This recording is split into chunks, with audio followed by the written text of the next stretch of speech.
नमस्कार। आज हम एक बहुत ही कह सकते हैं एक बुनियादी रहस्य की कहानी में गोता लगाने वाले हैं। पता है, ये एक ऐसी जासूसी कहानी है जिसे सुलझाने में वैज्ञानिकों को 100 साल से भी ज्यादा लग गए। जरा सोच कर देखिए, ये हवा जिसमें हम सांस लेते हैं, हाथ में पकड़ा हुआ फोन या फिर वो दूर आसमान में चमकते तारे, आखिर ये सब कुछ बना किस चीज से है? ये एक ऐसा सवाल है जिसने ना जाने कितनी सदियों से इंसानों को हैरान परेशान कर रखा है। तो चलिए, आज हम इसी सवाल के जवाब की खोज पर निकलते हैं। यकीन मानिए, ये सिर्फ एक साइंस लेसन नहीं है, बल्कि खोज और हैरत में डाल देने वाली एक बड़ी ही रोमांचक कहानी है। हमारी कहानी की शुरुआत होती है एक बहुत ही सीधे साधे लेकिन उस जमाने के हिसाब से एक क्रांतिकारी विचार से। साल 1808 में जॉन डाल्टन ने एक थियरी दी। उन्होंने कहा कि हर चीज, हर पदार्थ ऐसे छोटे छोटे कणों से बना है जिन्हें और तोड़ा ही नहीं जा सकता, और इन्हीं कणों को उन्होंने नाम दिया एटम, यानी परमाणु। सोचिए उस समय के लिए ये कितनी कितनी बड़ी बात रही होगी। और करीब करीब 100 सालों तक दुनिया ने इसी बात को सच माना।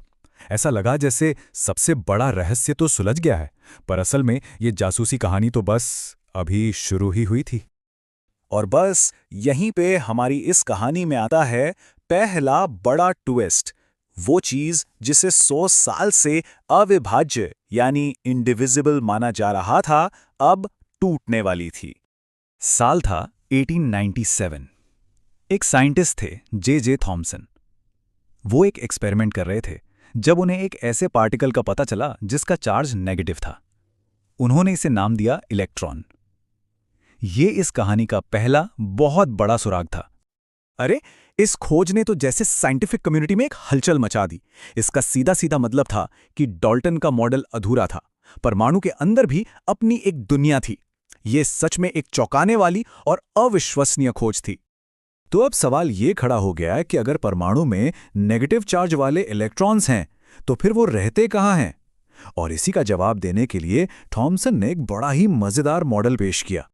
उन्होंने सोचा कि परमाणु एक पॉजिटिव चार्ज वाला नरम गोला है, जैसे कोई पुडिंग या केक होता है ना, बिल्कुल वैसा। और जो नेगेटिव इलेक्ट्रॉन है वो उसमें किशमिश की तरह यहां वहां बिखरे हुए हैं। कितना सिंपल और टेस्टी आइडिया था, है ना? प्लम पुडिंग मॉडल एक अच्छी शुरुआत तो थी, पर क्या वो सच था?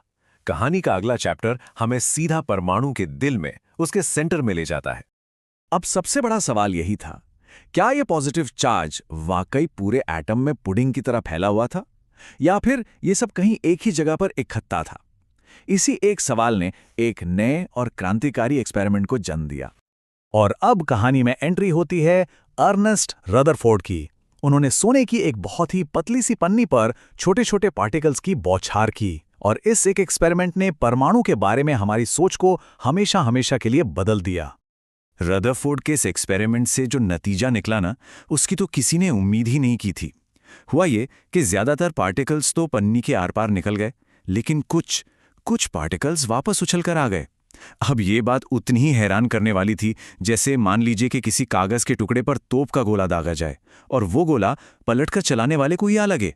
मतलब साफ था, परमाणु का लगभग सारा का सारा पॉजिटिव चार्ज उसके सेंटर में एक बहुत ही छोटी, बहुत ही डेंस जगह पर इकट्ठा है। और परमाणु के इस छोटे से घने और शक्तिशाली केंद्र को रदरफोर्ड ने एक ऐसा नाम दिया जो इतिहास में हमेशा के लिए दर्ज हो गया, न्यूक्लियस, यानी नाभिक। तो अब हमारे पास इलेक्ट्रॉन थे और प्रोटॉन भी थे।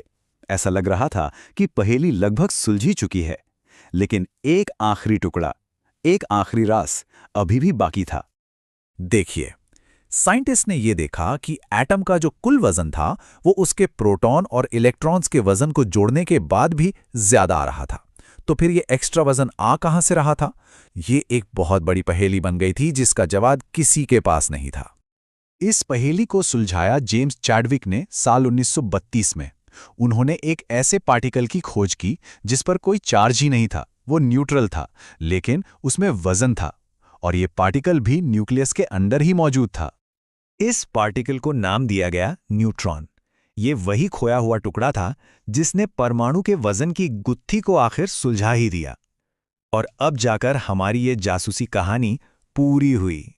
तो इन सारी खोजों के बाद, इन सारे सुरागों को जोड़ने के बाद परमाणु की असली तस्वीर आखिर दिखती कैसी है? चलिए सब कुछ एक साथ रखकर देखते हैं। ये सफर कितना कमाल का रहा है ना? सिर्फ 125 सालों में हम एक साधारण से गोले वाली सोच से बढ़कर एक इतने कॉम्प्लेक्स और खूबसूरत स्ट्रक्चर तक पहुंच गए, जिसे आज हम जानते हैं। हर एक खोज हमें सच्चाई के और भी करीब ले आई। तो आज हम जानते हैं कि परमाणु का एक घना सा सेंटर है, जिसे न्यूक्लियस कहते हैं, जिसमें पॉजिटिव प्रोटॉन और न्यूट्रल न्यूट्रॉन एक साथ रहते हैं, और इस न्यूक्लियस के चारों ओर नेगेटिव इलेक्ट्रॉन चक्कर लगाते रहते हैं। बस इतना ही है। सिर्फ 3 है ना? ये सोचने में भी हैरत अंगेज किए इस ब्रह्मांड की हर चीज, चाहे वो तारे हों, ग्रह हों या हम खुद हों, सब कुछ बस इन्हीं 3 फंडामेंटल पार्टिकल्स प्रोटॉन, न्यूट्रॉन और इलेक्ट्रॉन के अलग अलग कॉम्बिनेशन से बना है। और मैं आपको इसी एक सवाल के साथ छोड़कर जाना चाहता हूं, अगर हर चीज इन्हीं 3 पार्टिकल से बनी है तो फिर चीजों में इतनी वैरायटी क्यों है? एक पत्थर हवा से अलग क्यों है? इसका जवाब इन पार्टिकल्स की संख्या और उनके अरेंजमेंट में छिपा है। और शायद ये एक और रोमांचक कहानी की शुरुआत है।